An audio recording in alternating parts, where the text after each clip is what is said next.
¿Qué tal, amigos? Pues acabo de hacer un video acerca de Roger Bartra, de un ensayo que hizo que se llama La jaula de la melancolía. Muchos años después, en el año 2021, él publica uno que se llama Regreso a la jaula. No es que Roger Bartra dejara de ser crítico o al menos un analista de la situación sociológica de México, sino que ahora las condiciones se dan para que él abiertamente hable de López Obrador. O sea, lo que quiero decir es que no es que el ensayo anterior no criticara también el régimen, solo que tenía que hacerlo de manera más velada, ¿no? Vamos a verlo. Este libro se ha interesado en la evolución y sobre todo el desenlace de esta corriente política populista, autoritaria y reaccionaria que emana del PRI, se origina en el PRI, aunque ahí tiene algunas versiones de izquierda, y pasa por el PRD y llega a Morena y llega a la presidencia. Es una reflexión del gobierno de la llamada Cuarta Transformación. Es crítico, pero es también, yo creo que fundamentalmente, un intento de entender la mecánica interna de este gobierno de la transición, de la Cuarta Transformación, que es fruto de la transición democrática. Doctor, me parece importante para ayudarle al auditorio en este curso del análisis que usted ha hecho, tratar de explicar qué es la Cuarta Transformación, porque usted la remite ciertamente a esos orígenes de un partido único, autoritario como era el PRI en la escena del poder, y este tránsito que hemos vivido pues en los últimos 20 años, en las últimas 2 décadas. ¿Usted diría, doctor, que estamos viviendo una regresión democrática en México? Es muy curioso porque entramos en la Cuarta Transformación se equipara a sí misma, según las palabras del presidente, a las grandes transformaciones ocurridas a raíz de la Revolución de Independencia, de la Reforma Juarista y de la Revolución Mexicana de 1910.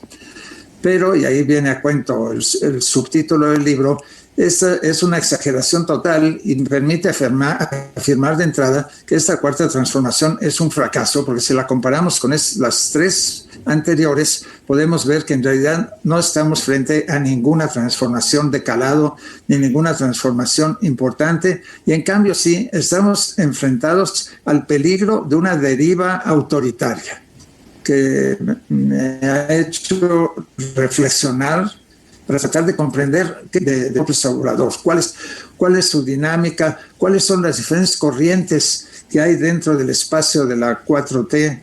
Todo eso me ha preocupado en este libro y sobre todo hacer también un análisis de esta vertiente evidentemente muy conservadora y reaccionaria, que es la elaboración de una moralina, de una pseudoética de nuevo tipo, que no tiene nada de nueva y que huele realmente a muy viejo. Cuando yo estaba viendo este libro de Roger Bartra, hay una palabra ahorita que dijo interesante, ¿no? Podríamos decir movimiento de regeneración nacional o podríamos decirle movimiento de regresión nacional. Porque parece que López Obrador en su discurso, en lugar de hablar del futuro, siempre está hablando del pasado, ¿no? Idealizando que en el pasado estos movimientos habían sido positivos para México o estas convulsiones, ¿no? Y por eso le llama la cuarta transformación, como en su discurso diciendo solo hubo 3 grandes cambios que definieron la realidad actual, que eran 3, ¿verdad? Él los llama así por puntos de inflexión que él define, pero podremos hablar, por ejemplo, de la llegada de los españoles a América. Ese también fue una gran transformación. Podríamos hablar de la introducción de las leyes de protección para los indígenas, que eso también es un tema de transformación. La implementación de las leyes de esclavitud a los indígenas también es una gran transformación. O sea, lo que quiero decir es que no es que sea la cuarta, es como la 10ª. Y si escarbamos, podríamos encontrar también puntos de inflexión en la historia que llevaron a España. En realidad venía de una desintegración del Imperio Romano, ¿sí? Cuando Roma se divide en Imperio Occidental y Oriental, España es parte del Imperio Occidental Romano, ¿no? Transfiere algunas de las instituciones hacia acá en una realidad donde ya había personas viviendo aquí.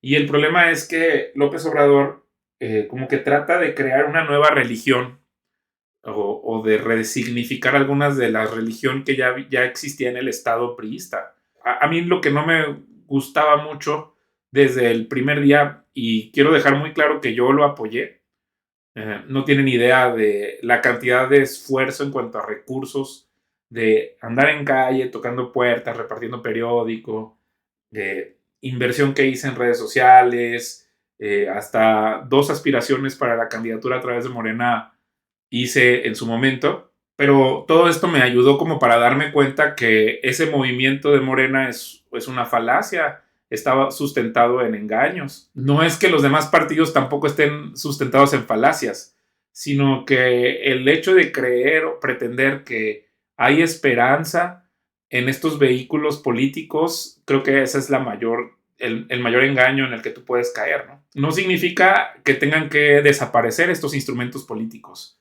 Más bien, los cristianos tienen que participar en todos los partidos políticos para redimir todas estas cosas que están caídas, porque muchas de las cosas que ellos plantean como verdades, pues en realidad son falsedad, ¿no?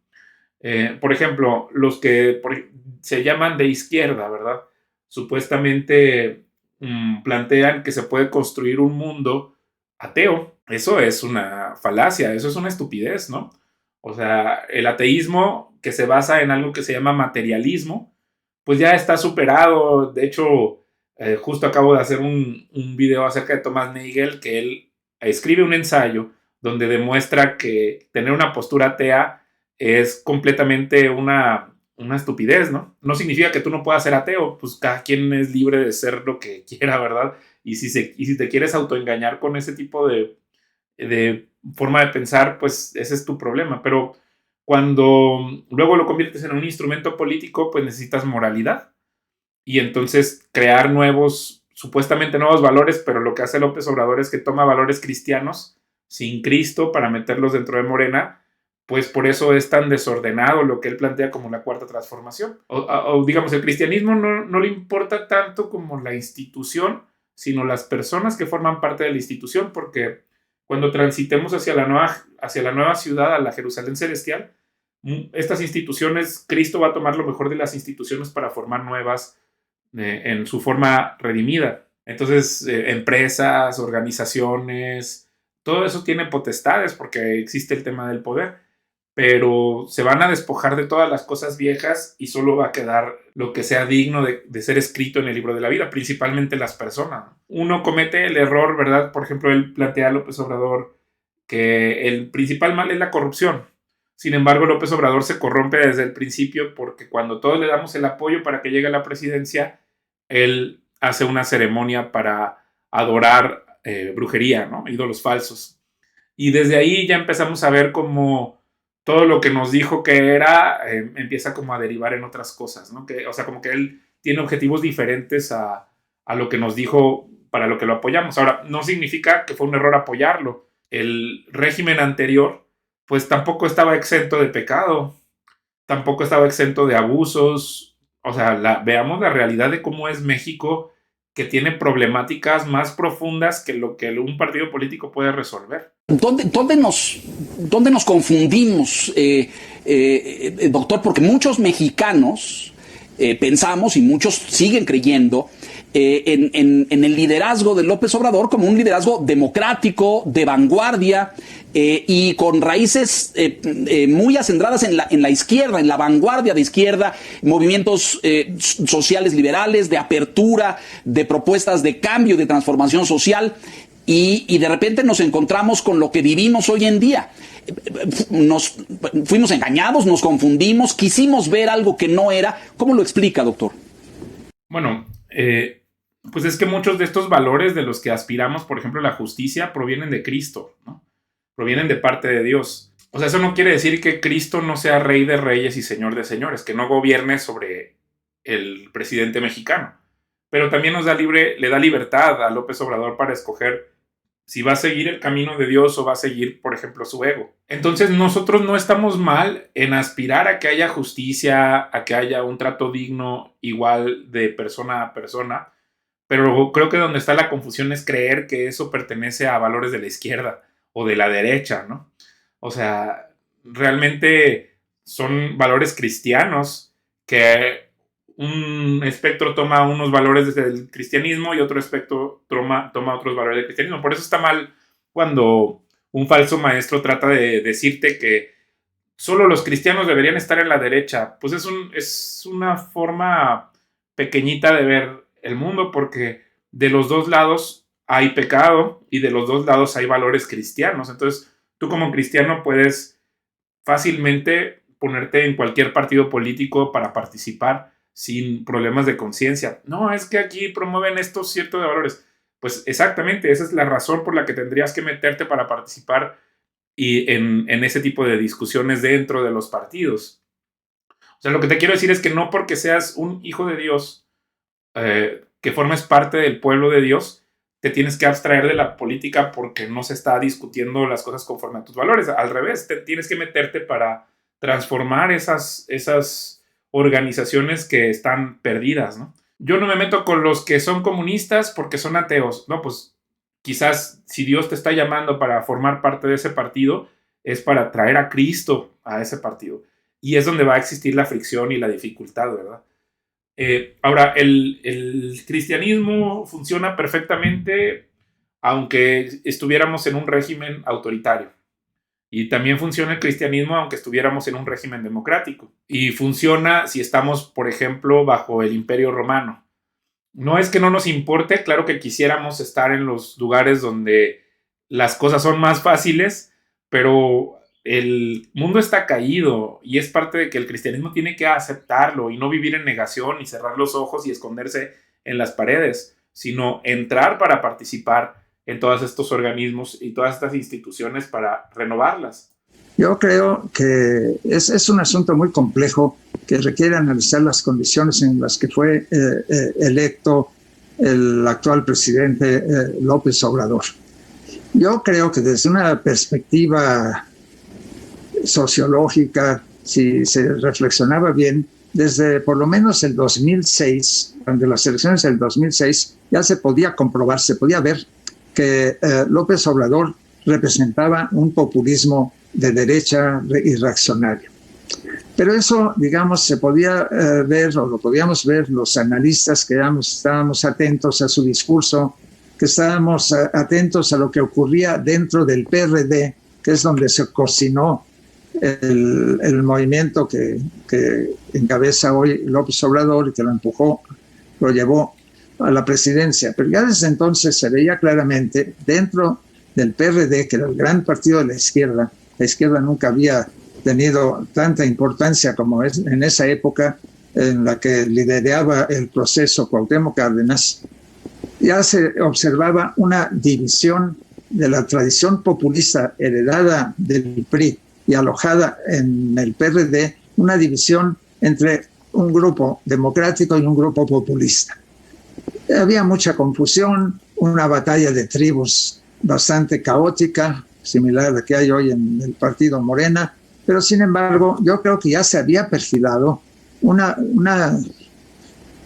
formación, una corriente populista de carácter reaccionario encabezada por López Obrador.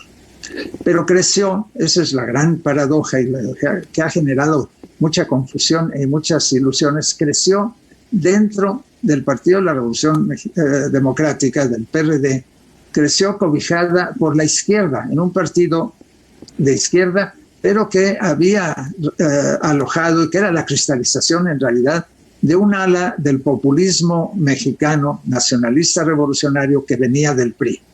Ese nacionalismo revolucionario populista tuvo sus fases de izquierda en su inicio, sobre todo con Lázaro Cárdenas, desde luego el apoyado por Cuauhtémoc Cárdenas, el hijo del general Cárdenas, pero en lo principal este populismo mexicano que creció dentro del PRI se trasladó al PRD y después transitó a Morena, tuvo sobre todo un signo de carácter derechista.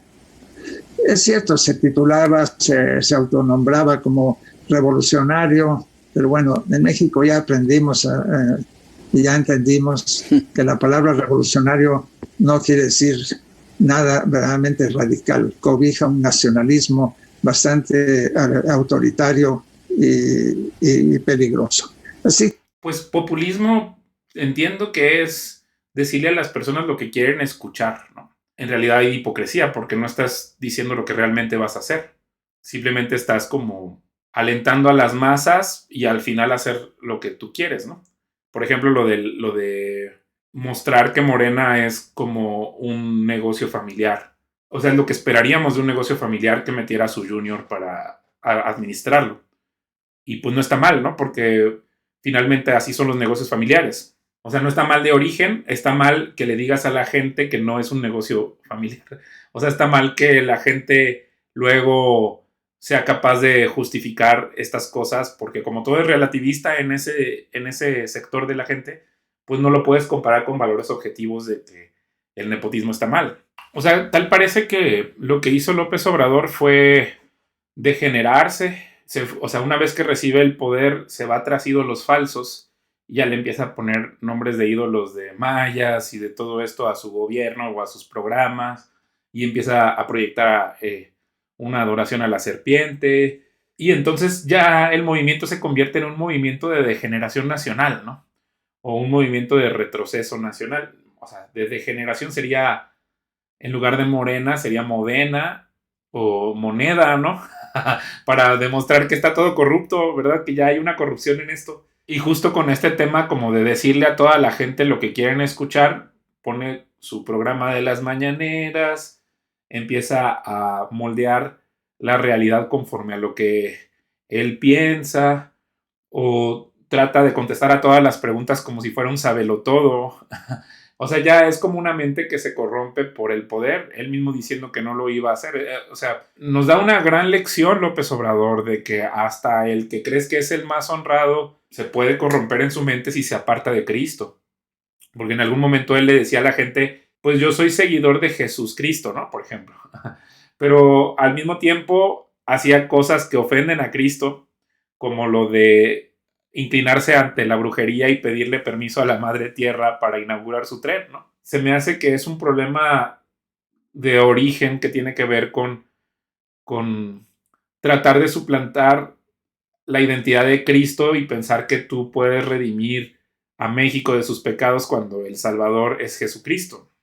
Incluso es posible ver que una parte importante de la responsabilidad por el triunfo de López Obrador en el 2018 viene del propio PRI y del gobierno priista de Peña Nieto. Yo creo que si analizamos con cuidado el origen de esa masa de votantes, podremos ver que no es una masa de votantes izquierdistas, que buena parte de esa masa de votantes proviene del PRI, fue auspiciada por el propio partido y por el gobierno de Peña Nieto, que además liquidó con una acusación falsa de la Procuraduría, liquidó prácticamente la fuerza que tenía la candidatura de Ricardo Anaya del partido PAN. Bueno, más bien parece que el PRIAN ya estaba convulsionando en ese entonces, ¿no? Como que ya se había agotado su modelo y ya era, o sea, ya había demasiado hartazgo de la gente, ¿no? O sea, no es como que el mexicano, al menos de esta generación de 2018, tomara como la etiqueta de que soy priista con mucho orgullo. Ya más bien era una situación donde toda la gente estaba harta de los abusos. Y no significa que cuando cambiamos dejó de existir el abuso. Ahí es donde parece como una simulación la transformación que trajo López Obrador, porque mucha de esta gente pues simplemente pasó a la estructura nueva de este movimiento, ¿no? Que creo que, fíjense, yo quería hacer un análisis de los principios, pero parece que todo esto se quedó en el papel. Y, o sea, a nosotros apoyamos a Morena porque pensábamos que tenía que llegar el juicio para el PRIAN, ¿no? De todos los abusos que había hecho en el pasado. Y creo que esto se confirma ahora en las elecciones de 2024, donde el mexicano sigue dándole el voto de confianza a esto nuevo, bueno, a esta careta de algo nuevo, porque parece que el Estado siguió siendo su propia religión de avanzar. ¿Por qué? Porque lo otro estaba totalmente agotado y lo que único que pasó fue que le llegó el juicio y terminó poniéndole el último ataúd a la tumba de a lo que ahora conocemos como la oposición, ¿no? Y bueno, también lo vamos a revisar. Seguramente hay cosas que hay que rescatar porque necesitamos que siga funcionando la vida pública. Lo vuelvo a insistir, el cristiano está acostumbrado a que haya autoritarismo, porque así es el mundo. Cristo nos advierte, el mundo los odia porque a mí me odio primero, pero confíen que yo vencí al mundo. Entonces nosotros tenemos otro tipo de lucha, los cristianos, pero no significa que porque tengamos otro tipo de lucha nos vamos a separar y aislar y dejar de participar en la vida pública, sino estamos llamados a meternos en el mundo para transformarlo a pesar de que haya rechazo y oposición. Entonces, por eso creo que no sería como tonto de parte de la iglesia cristiana nada más tomar un espectro y desechar el otro espectro porque ideológicamente supuestamente no es compatible. Lo que es compatible con el cristianismo es decir, claro, el mundo está caído, tenemos que participar para redimirlo. Las alianzas políticas que construyó López Obrador en el camino, tal vez en esta última y tercera candidatura, fueron fundamentales para conseguir la victoria. Si podemos compartir algo de esto con el auditorio, por favor.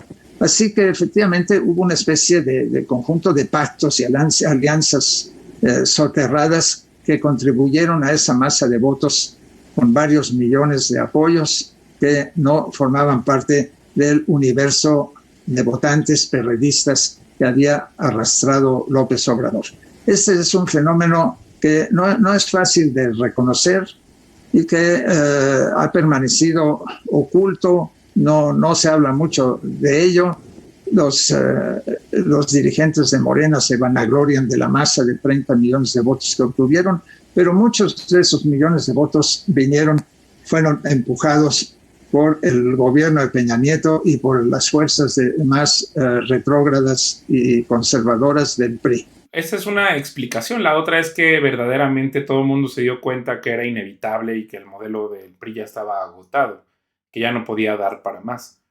Y también, o sea, ellos pueden explicar pero estas maquinarias de acarrear votos son muy costosas. Entonces puede ser que dentro de este mismo agotamiento del modelo ya ellos decidieron no hacer ese gasto o esa inversión para acarrear personas porque ya había demasiado malestar. Y si tú sueltas a la gente sin malestar, o sea, lo que se me hace interesante es como asumir que las personas no son lo suficientemente inteligentes para darse cuenta que ya estaba agotado ese modelo y que necesitábamos otra cosa. Pues uno de lo que podríamos decir es que hay una ausencia de liderazgo, ¿no? Que realmente el país adolece de convicciones basadas en la verdad y entonces se abre un boquete y cualquier persona que traiga un discurso popular con un lenguaje sencillo de entender, con refranes, con una comunicación buena, pues puede entrar como lo que ocurrió en Argentina, ¿no? Que también es otro ejemplo de una persona que usa la demagogia para convencer a las personas que están hartas de una ausencia de liderazgo. Doctor, increíble esto, porque uno diría, es como si el PRI o el PRI de Peña, ese PRI que se jactó en su momento de la nueva generación, de la renovación del partido, y luego resultaron muchos, no todos, pero una clase política corrompida hasta niveles insospechados, que ellos hubieran impulsado, tal vez a cambio de un pacto de impunidad, la victoria de López Obrador. Yo creo que Ricardo Anaya constituyó una candidatura que fue una candidatura inteligente, creativa, y sin embargo cometió un error importante. No se dio cuenta de que la verdadera amenaza, el verdadero contendiente, no era ya el PRI, que estaba en decadencia, sino que era una nueva formación nacionalista revolucionaria priista que había encarnado en López Obrador. Y dirigió excesivamente sus baterías contra el PRI y contra el propio presidente Peña Nieto, con lo cual los asustó mucho. Se dieron cuenta que no iban a ganar y decidieron, en un acto que tiene ciertos visos de suicidio, mejor apoyar a López Obrador que a Anaya, viendo que ya tenían perdido a su candidato, que era Mid. Así que ahí hubo una situación muy, muy oscura, una cosa que yo creo que es importante que se vea. Si uno analiza las fuerzas, las corrientes, las tribus, los grupos que hay dentro del partido oficial de Morena, es fácil ver que predominan las corrientes de origen priista. Eso es bastante claro, y que los sectores que se consideran de izquierda son marginales, minoritarios y carecen de fuerza. Perdieron las últimas elecciones internas en Morena, se escudaron detrás del más mañoso de los priistas que ha heredado la oposición, que es Muñoz Ledo, y perdieron. Y si uno observa la composición del gabinete desde que lo armó inicialmente López Obrador, es evidente que ahí predominan las fuerzas de derecha. Ahora, una de las cosas que yo comprobé es que Morena simula la elección de sus candidatos justo para darle prioridad a estas fuerzas. O sea, los procesos de Morena siempre están llenos de excusas en el estatuto tenemos la opción de imponer las candidaturas porque como no hay comité, eso pasó, por ejemplo, en Jalisco, ¿no? No me acuerdo si esto pasó aquí en Durango, yo ya les perdí la pista, pero evidentemente ellos siempre tenían maneras de imponer lo que les daba la gana de manera antidemocrática y luego dar la cara de que iban hacia afuera de forma democrática.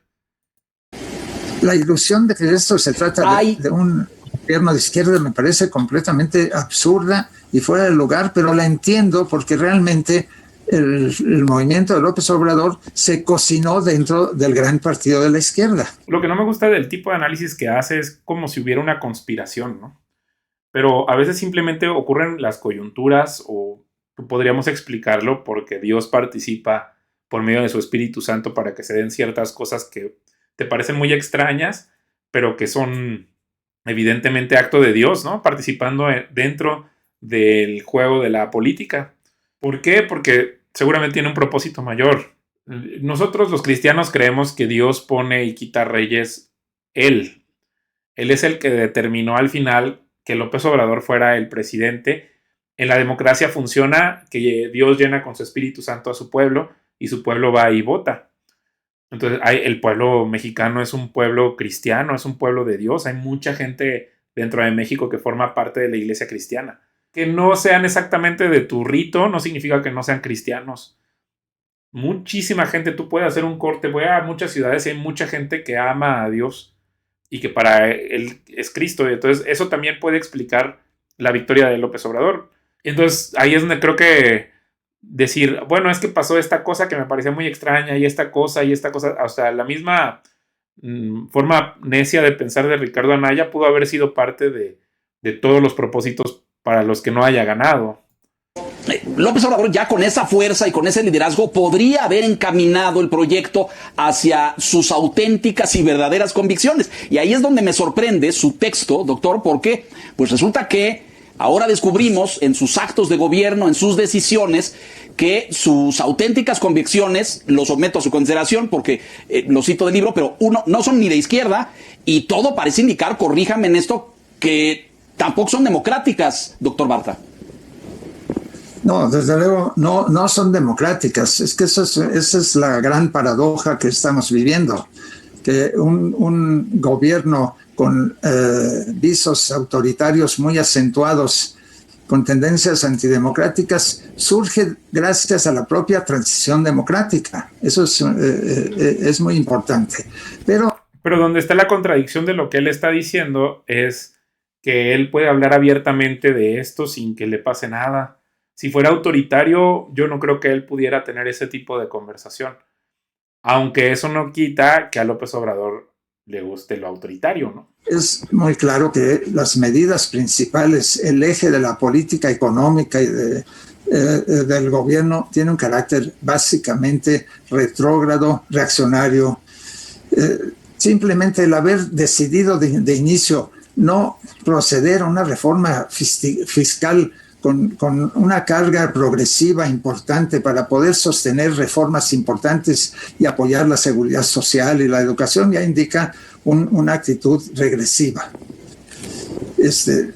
Ahí es donde creo que también él se equivoca, porque le pone calificativos a las cosas por su ideología de él, ¿no? O sea, si él es marxista y ya supimos que el marxismo basado en el materialismo es una tontería, pues más bien sería bueno que él repensara los conceptos que él tiene recalcitrantes acerca de idealizar a la izquierda, ¿no? Ese sueño que tiene en la posibilidad de regresar a una economía campesina autosuficiente, que es un sueño completamente reaccionario, y así sucesivamente, ¿no? Aparte de otras características que están ligadas, podríamos ver eso también, al caos y al desorden de este gobierno. Así que...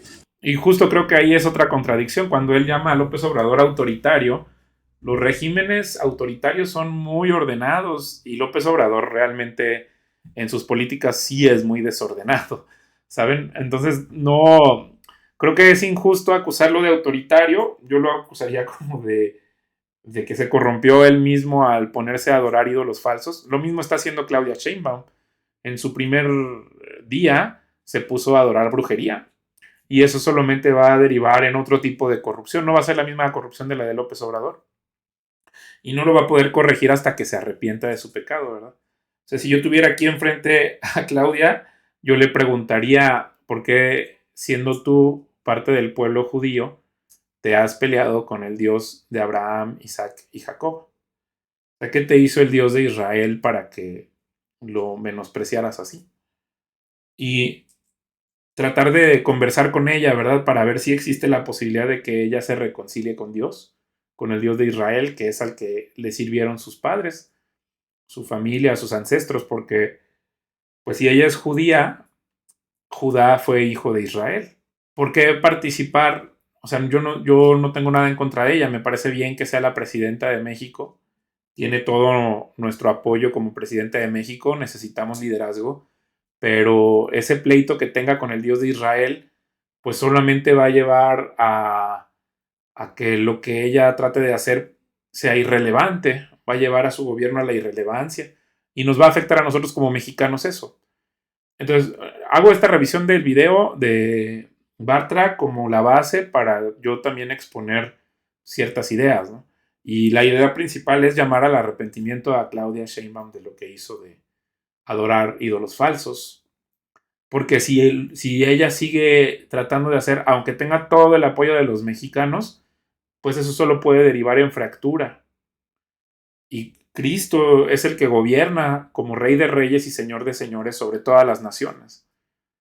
Entonces, si ella se arrepiente de su pecado y con un corazón sincero, curioso, se acerca a las evidencias de la resurrección de Jesús, ella puede encontrar paz para su alma y puede liberar un montón de poder que tiene México para transformar el mundo. Ahí sí podría llegar ella a pasar a los libros de la historia si llega a su arrepentimiento. Si lo va a hacer o no lo va a hacer, pues lo vamos a ver con la historia, ¿no? Como López Obrador le dimos la oportunidad y él dejó pasar una gran oportunidad con toda la legitimidad y todo el apoyo del pueblo mexicano. Se corrompió en su mente, ¿no? Y ahora vemos que Claudia tiene la oportunidad de reconciliarse con Cristo para llevarnos hacia otro nivel como país para que realmente encontremos esa dignidad, ¿verdad? Pero si ella decide no hacerlo, pues eso no va a detener a la iglesia cristiana de seguir trabajando en la transformación de México, porque nosotros sí estamos trabajando en una transformación del mexicano para que transite hacia la nueva ciudad que es la Jerusalén celestial, a donde todos estamos llamados a ir.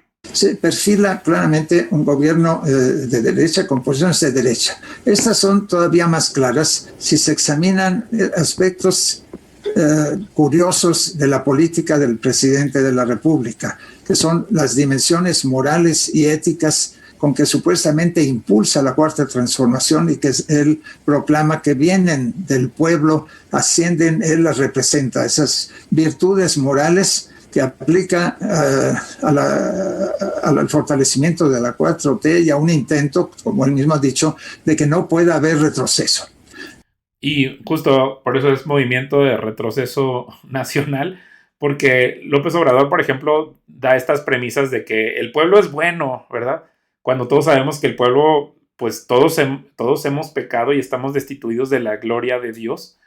Y el romanticismo de que en el pasado la gente tenía buenos valores, pues también es como, es como, no, como que es muy fantasioso López Obrador para definir la realidad y de ahí sacar los valores que supuestamente tienen los mexicanos cuando muchos de estos, digamos, idearios venían, por ejemplo, de rechazar a Cristo, de rechazar a Dios y de tratar de imponer pues ideas falsas que ni siquiera son valores. Porque si realmente, o sea, tú no puedes tomar, por ejemplo, los valores de fe, esperanza y amor sin Cristo, porque sería esperanza en qué. Entonces, López Obrador evidentemente no era ateo, pero sí fue panteísta y luego trató de hacer este sincretismo para crear esta religión de Morena. Morena es una religión y tiene tantas contradicciones que es evidente que esté fracturado. Aunque ahorita tengan todo el apoyo de la gente, es porque realmente lo que se conoce como oposición no es mucho mejor. Si hubiera algo mucho mejor, te aseguro que se desbandaría toda la gente de Morena hacia esto que es mejor, porque hay muchísima gente cristiana dentro de México. Yo lo que digo es que aquí estamos enfrente a un gran fracaso porque esta cuarta transformación no es ninguna transformación de calado. Es un proceso muy complicado que en un capítulo que titulo así del libro está desmadrando al gobierno. Es curiosa esta paradoja. El gobierno de López Obrador está lleno de paradojas porque está dañando el mismo instrumento de poder que le permitiría hacer cambios. Y en cambio encontramos que está generando un caos, un desorden, un desmadre, como digo, en un uso ineficiente, arcaico de los instrumentos de gobierno. Pero eso es porque López Obrador esencialmente se fracturó o siempre estuvo fracturado. Y pues como es un chilaquil Morena de ideologías, pues le pone algunas cosas de izquierda aquí, algunas cosas de derecha, y él cree que si se mantiene como chilaquil va a seguir teniendo el apoyo popular porque su intención es mantenerse vigente en una realidad que parece caótica. Pero todo esto en realidad tiene una forma sostenible si te acercas a Cristo y expones todas las políticas a la mayordomía de lo que Cristo espera acerca del país. Ahí es donde yo creo que sí podría encontrarse un cierto orden. O sea, no estoy diciendo que hay que transitar hacia una teocracia, pero los elementos de la teocracia ya están establecidos porque Cristo se levantó de entre los muertos. Lo único que tienes que hacer es cada uno de los principios ponerlos ante el crisol de la resurrección de Jesús. Pero en contra de eso, lo que se están dedicando a hacer es desmantelar la idea que teníamos acerca de un gobierno para tratar de construir otra cosa. Por ejemplo, lo de llenar de afines el Poder Judicial, ¿no? Que si fueras de la oposición dirías que se está desmantelando. Entonces ya empieza a crear nuevos instrumentos, pero que obedecen a una forma demagógica de ver la realidad, lo cual ya se convierte en mentira, en falsedad, y luego puede provenir en un montón de sufrimiento para mucha gente. Bueno, es que el problema, yo pienso, es que López Obrador se planteó ante el mundo como si él fuera un genio ideológico. Y creo que sí, ahí hay un tema de demagogia. Debió haber sido como más humilde, decir, a ver, yo solo gané porque hay un montón de gente apoyándome, porque tengo mucha voluntad, pero realmente no soy un genio, pero podemos tocar cada uno de los aspectos de la vida y repararlo. No, hay que destrozarlo todo porque como soy un genio económico, voy a crear una nueva visión de la economía. Y creo que, bueno, la otra opción que teníamos no era mejor. O sea, tampoco es que pensar que le tenía que llegar el juicio a lo que le conocemos ahora como la oposición para que se formara otra cosa nueva, porque creo que era demasiado abuso, ¿no? Ha decidido, así como estropea el funcionamiento de estructuras gubernamentales, está también estropeando el funcionamiento de estructuras económicas de índole capitalista con una bandera antineoliberal, pero no anticapitalista, desde luego, ni por asomo. El resultado, claro, pues es una especie de auspiciar, de abrir los canales a un capitalismo salvaje, ¿no? Ese que pretende además conectarse con una autarquía económica, una soberanía entendida de la manera más arcaica y primitiva posible. Entonces, claro, es de esperarse que haya una situación crítica en la economía y para colmo, desgraciadamente, la pandemia de COVID-19 ha venido a agravar enormemente el daño que ya había hecho la política gubernamental. Pero ahí yo creo que, bueno, es interesante que él lo plantee. Voy a revisar este tema del capitalismo, pero el demonizarlo, ¿verdad? Como es obvio que las cosas cuando están sin redención, pues van a funcionar mal y van a destrozar al humano, pero no significa que no haya cosas valiosas que se pueden rescatar para construir algo mejor. Pero ya decir recalcitrantemente, López Obrador no hizo nada para detener el capitalismo, pues es una persona que no está siendo realista. O sea, creo que no podría desaparecer la institución del capital, como no podría desaparecer la institución del dinero o el comercio, porque lo que derivaríamos sería como un caos como en estos países que no funcionan, como Venezuela, ¿no? O Irán. Imagínate que se instaurara una teocracia islámica donde te persiguen porque no cumples con las leyes de un libro que está basado en falsedades, ¿no? Entonces creo que ahí él también como que deja entrever que le hubiera gustado que fuera autoritario respecto a las cosas que él piensa que es lo correcto, aunque evidentemente estén equivocadas, sobre todo en este tema de basarte en ideologías ateas. Déjeme abordar el tema de la bandera de la corrupción, doctor. El presidente la ha usado repetidamente, no solo como instrumento de ataque y combate a los que él llama sus oponentes, sus contrincantes, sino también como una bandera de ética y moral frente a sus electores, argumentando que él es distinto, que no se parecen a los demás y que ya eliminó la corrupción en su gobierno. ¿Qué opinión le merece esto? Porque muchos observamos que pues no existe un combate institucional contra la corrupción, no hay auditoría, no hay fiscalía especializada, no hay instrumentos, sino solamente pues el discurso del presidente. ¿Qué dice usted, doctor? Yo creo que se ha utilizado tanto la palabra corrupción que acaba perdiendo sentido, pero evidentemente el presidente la usa como un ariete, como un garrote contra la oposición. Sin duda. O sea, lo que López Obrador llama corrupción, la Biblia lo llama pecado. ¿Cómo es posible que López Obrador se presente como el que va a acabar con el pecado dentro de las estructuras del gobierno mexicano? Él piensa solamente en términos de la corrupción en dinero, la corrupción financiera, los sobornos, Odebrecht y todo esto. Está muy claro que en México, sobre todo ligado a la tradición populista priista, hubo una enorme corrupción de este tipo. Pero la corrupción tiene 1000 facetas. Otra dimensión de la corrupción es la corrupción política. Y ahí, si bien es posible que en la mera cúpula del gobierno actual haya poca corrupción financiera o incluso ninguna y les han bajado los salarios y todo esto de lo cual alardea mucho el presidente, hay en cambio mucha corrupción política. Y eso ya se vio desde el comienzo cuando el partido oficial hizo una serie de maniobras con sus aliados para lograr una sobrerepresentación en la Cámara de Diputados y en el Senado que sobrepasaba con mucho lo que la Constitución permite. Y eso es un acto de corrupción clarísimo, de corrupción política.